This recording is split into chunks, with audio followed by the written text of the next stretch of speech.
Assim diz a palavra do Senhor. Então, Zorobabel, filho de Salatiel, e Josué, filho de Josadaque, o sumo sacerdote e todo o resto do povo atenderam à voz do Senhor seu Deus e as palavras do profeta Ageu, os quais o Senhor seu Deus o tinha mandado dizer, e o povo temeu diante do Senhor. Então Ageu, o enviado do Senhor, falou ao povo, segundo a mensagem do Senhor, dizendo: Eu sou convosco, diz o Senhor. O Senhor despertou o espírito de Zorobabel, filho de Salatiel, governador de Judá, e o espírito de Josué, filho de Josadaque, o sumo sacerdote, e o espírito do resto de todo o povo. Eles vieram e se puseram ao trabalho na casa do Senhor dos exércitos, seu Deus, ao 24º dia do 6º mês. No segundo ano do rei Dario, no 7º mês, ao 21º do mês, veio a palavra do Senhor por intermédio do profeta Ageu, dizendo: Fala agora a Zorobabel, filho de Salatiel, governador de Judá, e a Josué, filho de Josadaque, o sumo sacerdote, e ao resto do povo, dizendo: Quem dentre vós que tenha sobrevivido contemplou esta casa na sua primeira glória? E como a vedes agora? Não é ela como nada aos vossos olhos? Ora, pois, sê forte, Zorobabel, diz o Senhor, e sê forte, Josué, de Josadaque, filho de Josadaque, o sumo sacerdote, e tu, todo o povo da terra, sê forte, diz o Senhor, e trabalhai, porque eu sou convosco, diz o Senhor dos exércitos, segundo a palavra da aliança que fiz convosco, quando saíste do Egito, o meu Espírito habita no meio de vós, não temais. Oremos mais uma vez. Grandioso Deus, te louvamos pela tua palavra, que norteia todos os seus escolhidos, desde o início dessa terra, quando a tua voz se fez ouvir por nossos pais, Adão e Eva, e, ó Deus, o Senhor conduzindo o seu povo a viver segundo a tua vontade, e, ó Deus, chamar a um trabalho que nós temos que exercer. Fomos criados para isto, fomos criados para trabalhar para o louvor da sua glória. E eis-nos aqui, ó Deus, como teu povo, no dia do Senhor, a ouvir a sua voz. Na dependência total do seu Santo Espírito que clamamos, ó Deus, opere em nós a sua palavra e aplica, ó Deus, no nosso viver diário. É isso que eu te peço e agradeço no nome do nosso Senhor e Salvador Jesus Cristo. Amém. Prioridades erradas, discernimento confuso, leitura errada do seu contexto. Não havia satisfação espiritual, não havia satisfação nos seus feitos. Esse era o povo pós-exílio. Estavam vivendo no torpor do dia a dia, sem satisfação alguma. O Senhor Jesus, o Senhor nosso Deus, por meio de Ageu, o seu profeta, abre a sua boca para falar ao povo como eles estavam vivendo. Deus revelou ao homem, fazendo uma análise da sua vida, que eles estavam priorizando todas as coisas deste mundo e se esquecendo do Senhor. Como eu disse no sermão passado, no sermão retrasado, em Ageu, capítulo 1, esse é o diagnóstico para todas as gerações. Nós somos assim, nós somos pecadores e priorizamos muitas vezes as coisas erradas. Mas o Senhor, como um Deus santo, que ama aqueles que Ele escolheu antes da fundação do mundo, com a sua voz, chama o seu povo ao andar correto. Mas, em primeiro lugar, Ele aponta o nosso erro. E assim Deus o fez no capítulo 1, quando levantou o seu servo, Ageu, certamente um senhor de idade, para falar a todo o povo, mas a começar pela liderança. Mas após o diagnóstico, Deus não simplesmente fala: você está errado, você está numa conduta errada. Ele chama um novo padrão de vida. Nós muitas vezes, quando disciplinamos o nosso filho e dizemos: você está errado, não somente assim o dizemos, nós falamos e queremos que eles se portem com um novo agir, de uma maneira diferente. E é assim o nosso Deus. Ele chama, então, o seu povo ao trabalho. Como eu disse anteriormente, há 15 anos o templo estava nos escombros. Na verdade, somente a sua base ali firmada. O povo investiu todo o seu recurso, todo o seu tempo nas suas próprias casas e no seu próprio trabalho. E aí o Senhor disse: vocês não têm satisfação. Por quê? Porque no final das contas eu coloco o dedo em tudo que vocês fazem, para que vocês não tenham satisfação, porque vocês deixaram a mim. E aí o Senhor agora, depois de mostrar o coração deles, vai chamar o povo a um trabalho. E como nós olhamos aqui para o texto, no versículo 12, quem ele chama em primeiro lugar ao trabalho é a liderança. Zorobabel, governador, e Josué tinham de dar o exemplo. E aqui nós vemos no versículo 12 que eles aceitaram a palavra de Deus. Eles ouviram a palavra, atenderam a voz do Senhor. O bom servo, queridos, não é um servo que tem força nos seus braços, mas um bom servo é aquele que dá ouvidos, é aquele que atenta, ouve e pratica.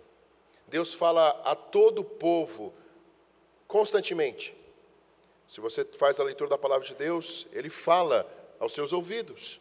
Ele fala nesse culto público. Ele usa os seus servos para falar da sua santa palavra. Agora a questão é: tenho atentado a sua voz?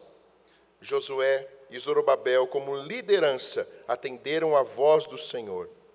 E a resposta ao ouvir, ao atender, é a obediência.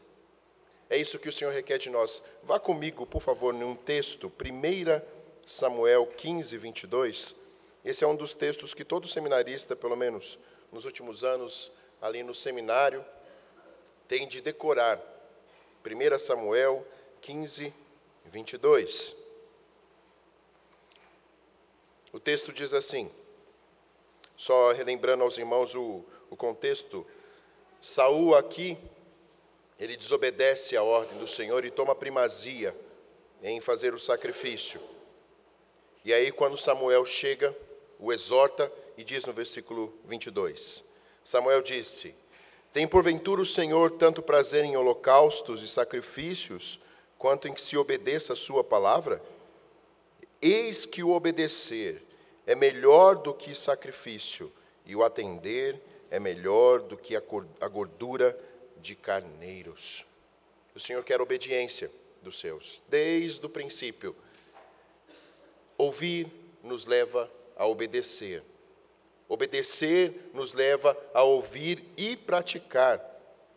Então a obediência, meus queridos, ela também nos leva a duas posições. Se você olhar no versículo 12, no finalzinho do versículo 12, diz assim: atenderam a voz do Senhor, seu Deus, e as palavras do profeta, os quais o Senhor, seu Deus, o tinham mandado dizer. E olha aqui o finalzinho. E o povo temeu diante do Senhor. Uma das razões, queridos, para a nossa displicência, uma das razões de postergarmos muito na nossa vida cristã, é a falta do temor. Quando um filho já não teme o seu pai, ele é ousado em abrir a sua boca, é ousado em contestar o seu pai, resmunga, levanta, fecha a porta, sequer tem zelo para com seu pai. Quando não há mais temor, meus queridos, fazemos conforme o nosso próprio pensamento, o nosso próprio coração. Porém, quando há temor, quando há obediência, há reverência. E é isso que aconteceu com o povo. O povo temeu. Temor é uma consciência, é um trabalho de consciência de um Deus poderosíssimo, do Deus Criador dos céus e da terra, de um Deus santo, de um Deus poderoso que poderia me enviar ao mais profundo lago do fogo do inferno.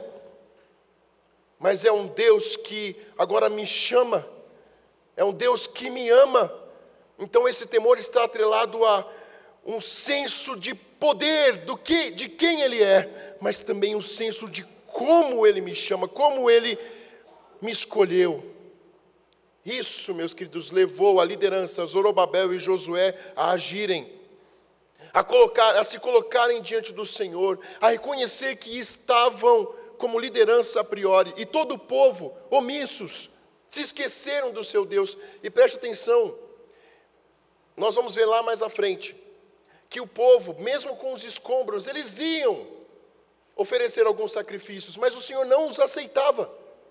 Nós veremos daqui a pouquinho. Eles estavam fazendo tudo pela metade, e aqui reconheceram: o Senhor não tem aceitado as nossas ofertas, porque o Senhor quer a integridade do nosso ser. Então, a obediência leva ao temor, mas a obediência também leva ao encorajamento. No versículo 13 diz assim: então Ageu, enviado do Senhor, falou ao povo segundo a mensagem do Senhor: eis que estou convosco, diz o Senhor. Encorajamento, porque eu tenho de trabalhar, porque o Senhor está conosco, porque Ele vai à frente do seu povo. É um Deus que não somente diz o que nós erramos, mas é um Deus que diz: eu estou com vocês, eu caminho com vocês, tal como Ele caminhava com o povo ali no deserto. Às vezes o povo reclamando, mas os sinais da presença dEle, o tabernáculo, a nuvem, o maná que caía todos os dias, a presença do anjo do Senhor, e por meio da liderança guiando o seu povo. Meus queridos, quando há temor, também há encorajamento. Eu sei em quem tenho crido, eu estou bem certo, Ele é poderoso, vai me guardar até o fim. Eu sei quem é o meu Deus, eu o amo. Nós precisamos, meus queridos, reconhecer essas verdades. Deus restaura o seu povo, mas conforta o seu povo com a sua presença, e a sua presença é a maior necessidade que nós temos de ter, mas nós precisamos ser trabalhados pelo Senhor. E aqui a grande realidade: somente Deus trabalha, Ele é o agente. Antes de Deus trabalhar por nosso intermédio, Ele trabalha em nós. Deus é quem opera tanto o querer como o realizar, conforme Filipenses 2,13. E aqui nós vemos no versículo 14: o Senhor despertou o espírito de Zorobabel, o espírito de Josué e o espírito de todo o povo. E eles vieram e se puseram ao trabalho na casa do Senhor. A minha pergunta aqui: você crê nisto? Você crê que é o Senhor que opera? Nós viemos aqui adorar ao Senhor. Eu não sei qual a condição do seu coração, mas como líder, junto com o reverendo Antônio e todos os presbíteros aqui, nós temos de crer num Deus que opera, que independente do nosso estado, Deus pode operar em qualquer um desta casa, em todos dessa casa, para voltar a servir. Você crê nisso? Você depende disso?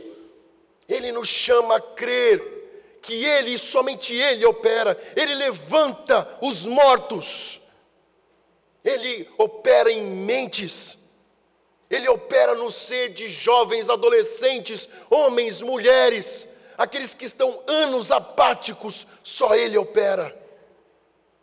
Creia que Ele opera. Ele opera em você e em mim. Então todos se colocaram em obras. E é muito interessante notar, alguns dizem: mas por que demorou 20 dias, pastor? É só você olhar no versículo 1 e no versículo 15, você vai ver um hiato de 23 dias. E é muito interessante, um autor que eu estudei, aqui está também o operar, porque muitos falam assim: demorou 3 semanas para eles atenderem a palavra de Deus. Não, se você for em Esdras, você vai notar que eles ali estavam se preparando. Eles começaram a ver os materiais, se prepararam. Então a palavra de Deus foi efetiva no seu primeiro dia. Então eles, em pouco tempo, imagina, meus queridos, a situação que nós estamos. Eles revisaram as suas vidas, eles planejaram, e em 3 semanas colocaram uma obra novamente a ser feita. É isso que Deus nos chama. Revise a sua vida. Comece hoje a colocar a sua vida diante de Deus. Revise os seus planos. O que tem tirado o seu tempo para com Deus? Você tem buscado a palavra de Deus, ou a primeira coisa que você levanta e faz é buscar entretenimento desse mundo? Busque a palavra de Deus, revise como você tem usado o seu tempo. Deus lhe dá tempo. Ageu mostra isso claramente: Deus te dá tempo, mas nós temos gastado o nosso tempo conosco. E aí no final do dia nós falamos: passou mais um dia sem ler a palavra de Deus, passou mais um dia sem prazer no Senhor, passou mais uma semana. Mas Deus nos chama a crer nele e a revisar a nossa vida.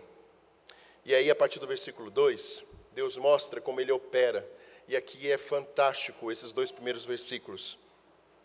É tão interessante que, se você notar no versículo 1 do capítulo 2, novamente Deus vai falar ao povo. E como Deus chama o povo ao trabalho? Eu aqui resumi e coloquei assim: a palavra, a profecia foi entregue no primeiro dia do 6º mês. A primeira profecia. A segunda profecia, que está aqui no capítulo 2, ela foi entregue no 20º dia do 7º mês do ano. O que isso tem aqui para nós de significado? Que data é importante essa? Por que foi registrado isso? Sabe por quê?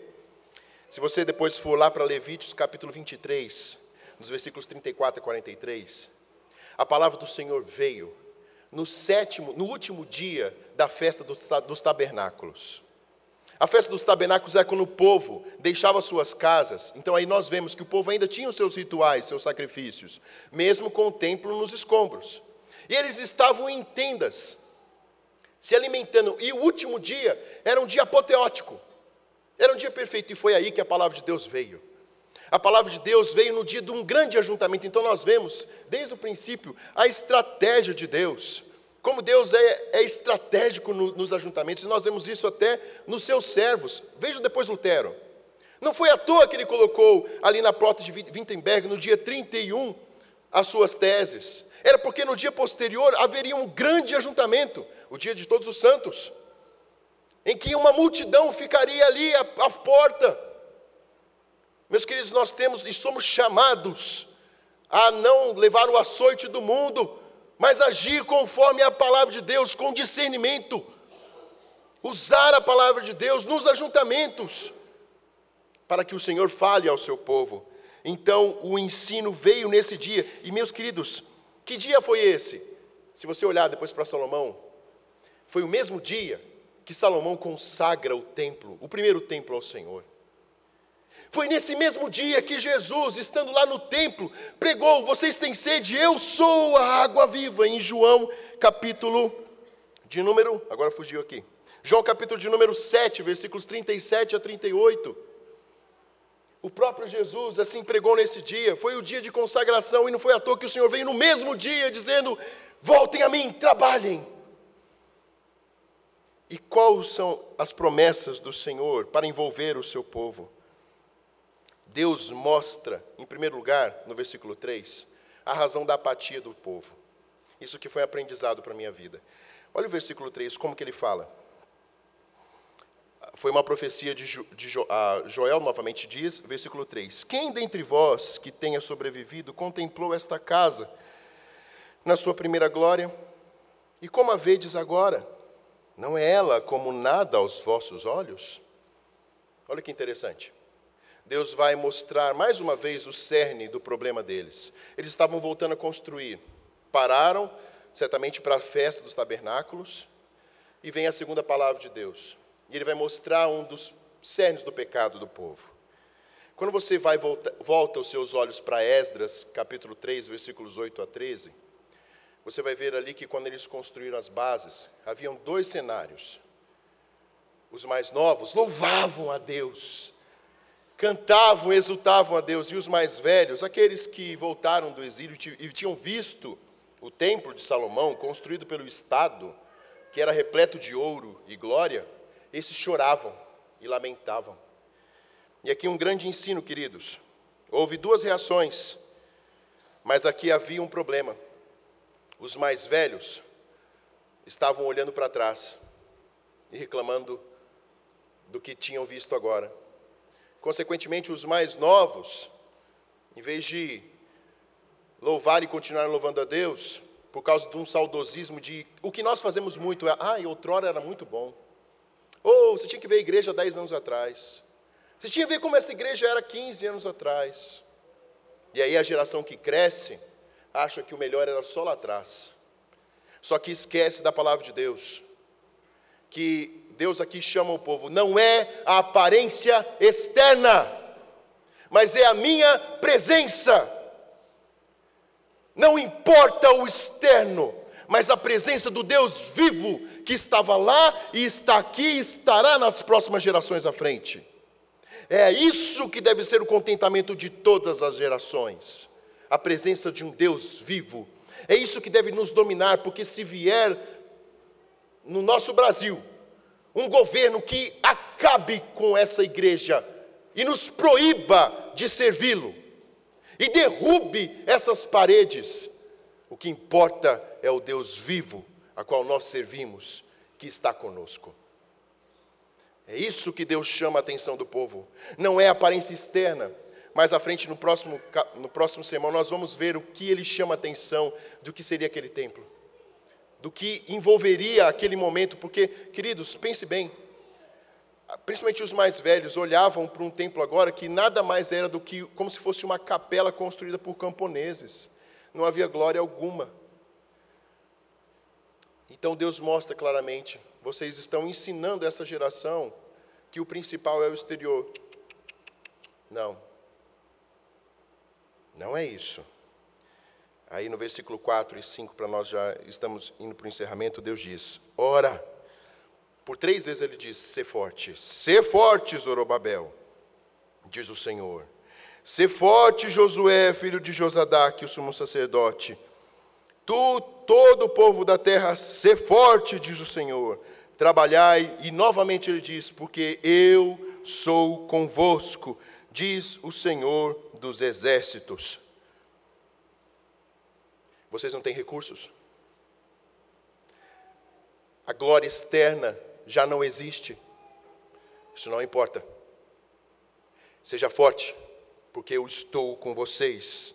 A ordem é clara: trabalhe, use os recursos que eu dei, mas dependa da minha força.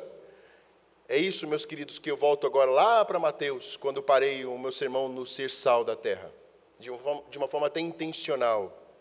Um sal operoso é um sal, ou um crente que depende da força do seu Senhor. Só seremos sal nesta terra se compreendermos o que está por trás de nós, na verdade, guiando a nossa vida, que é o Senhor.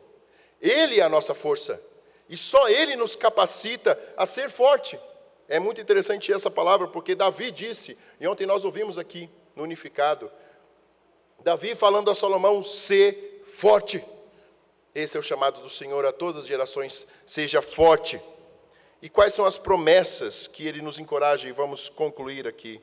Deus move de forma sobrenatural o seu povo, mas Deus também, queridos, como um perfeito Pai, Ele declara suas promessas. Ele nos incentiva a continuar o trabalho. Porque não queremos aqui pregar um sermão moralista. Nós servimos a um Deus vivo, que deixa suas promessas para nos ajudar a caminhar. Nós precisamos de incentivo, nós precisamos ser relembrados dia após dia. Nós estaremos aqui agora à mesa do Senhor, que traz à nossa memória a nossa condição, mas aquilo que Cristo fez por nós. Deus é um Deus didático. Ele opera no ensino e tem prazer em ensinar o seu povo. No versículo 4, nós vemos de vários ensinos aqui. O primeiro, como eu disse, novamente, a presença do Senhor. James Wolfendale diz assim, olha que linda essa palavra, para todos nós: a presença de Deus compensará todas as nossas angústias passadas. O que ele está dizendo aqui? A sua vida, de hoje para trás, com todas as suas lutas, angústias, a presença de Deus compensa tudo. A presença de Deus nos ajuda nos deveres presentes. A força para você voltar a lutar e a trabalhar é a presença dEle. E por fim, somente a sua presença será total e suficiente nos nossos desafios futuros. O que acontece? Olhe para o seu futuro, é incerto. Só a presença de Deus lhe faz repousar em paz para seguir adiante. Sabe por quê? Porque Ele nunca vai te abandonar. Nunca. Eu posso, como pastor, os presbíteros aqui, o seu esposo, a sua esposa, o seu filho, pode. Só que Deus jamais abandona o seu povo. A segunda lição, versículo 5, a aliança. Deus diz: eu segundo a palavra da aliança que fiz convosco, quando saístes do Egito. Essa aliança, como eu disse aqui, ela é eterna. Nós apontamos aqui a uma nova aliança. Um casal pode até, muitas vezes, como disse algum pastor, né? Não querer divorciar, mas querer matar, querer romper a aliança. Só que a aliança do Senhor é de um noivo que jamais tira do dedo a sua aliança. É uma aliança eterna. É uma aliança de cuidado. É uma aliança em que Ele diz assim: eu vou trabalhar na sua vida, para que você viva comigo por toda a eternidade. É uma aliança de sangue. Entenda, querido, e essa aliança é firmada com a habitação do Espírito Santo em você. Sabe qual é a força para você voltar a trabalhar? Lembre-se disso. Em você, se você um dia declarou ser o mais necessitado de todos os homens, um dia, querido, o Santo Deus, a Trindade, habitou em você e para todo o sempre. Você é o tabernáculo do Deus Criador dos céus e da terra. Ele jamais abandona os seus. E por fim, o seu consolo. Versículo 5, o finalzinho diz assim: o meu Espírito habita no meio de vós. Não temais. Papais muitas vezes dizem para os seus filhos: não tema, eu estou com você. É tão interessante, mais uma vez o pastor Tiago falando do filho. Sim, vou falar algumas vezes porque eu gosto de usar o exemplo. Hoje à noite, Tiago, no meio da madrugada, levantou, chorando, de olho fechado. O simples colocar a mão, vocês devem ter feito isso muito com seus filhos. Colocar a mão, dar uns tapinhas, falar: papai está aqui. Papai está aqui. O choro diminui. Volta a abraçar o ursinho e pega no sono, porque papai está aqui. E aí repousamos. É isso que Deus faz. Só que Ele não está no quarto do outro lado. Ele está todos os dias ao nosso lado. O nosso Deus está aqui. Ele cuida de nós. Tenha paz. Descanse nele. Deus seja louvado hoje e sempre. Trabalhai, irmãos, trabalhai, porque Ele está ao nosso lado. Amém.